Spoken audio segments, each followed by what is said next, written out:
Welcome back to another update in our State Champs Anvil Award race presented by Hungry Howie's Pizza. I'm Lorne Plant, joined once again by former Canton Hall of Fame coach Tim Baechler. Coach, great to have you again. Thank you. All right, good to have you here. We are now, ladies and gentlemen, wherever you're watching this, if it's after Saturday's games, we recorded this during the week, so we are talking before the state semifinals and the guys that we still have active. And there are 4 Anvil Award candidates alive in the chase for Ford Field as we spoke. In Division I, Detroit Cass-Tech's Khalif Canty leads the Technicians into a showdown with Rochester Adams. Also in Division I, Detroit Catholic Central features 2 of our candidates, Ben Azuka and Jack Janda. The Shamrocks meet at East Kentwood with a trip to Ford Field on the line. And in Division II, our 4th semifinalist is Owen Winder from Dexter. The Dreadnoughts taking on Birmingham Groves this weekend. We will talk more about Winder in just a moment. But first, Coach, let's start with the 3 Division I players.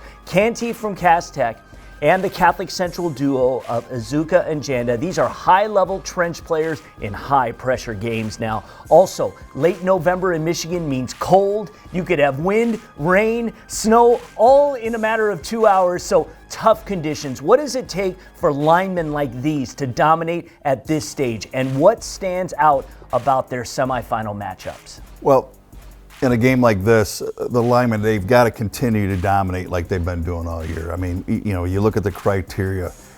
They're all highly recruitable athletes.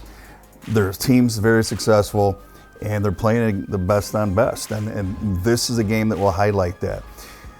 With the winds blowing on Saturday afternoons, it can be worse than at night. So, you know, sometimes the ball bounces weird. They can't control that as linemen. What they can't control is dominating their 1/11th and doing exactly what they have to do.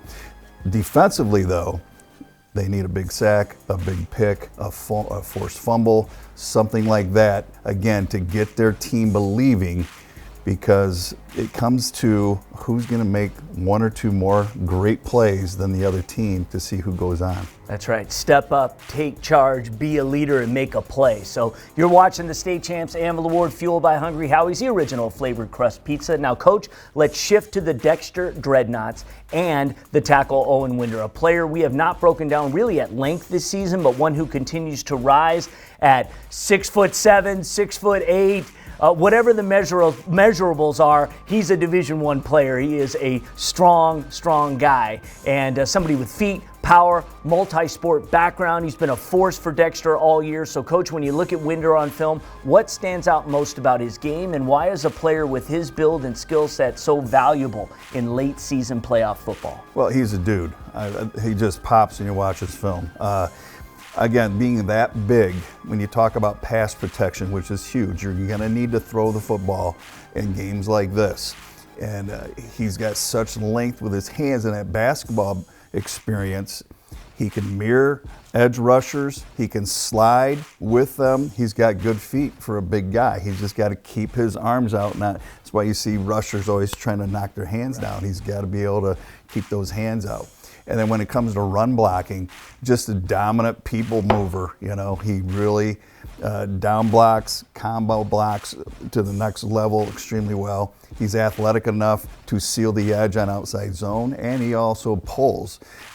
So in situations like this, he's got a pass pro, but when it's 3rd and short, 4th and short, and they're going to be running the ball behind him, he's got to dominate. Yeah, they need their big guy to be big in this game because Grove wants it just as much, and Dexter would love nothing more than to get to Ford Field. So, Coach, thank you as always.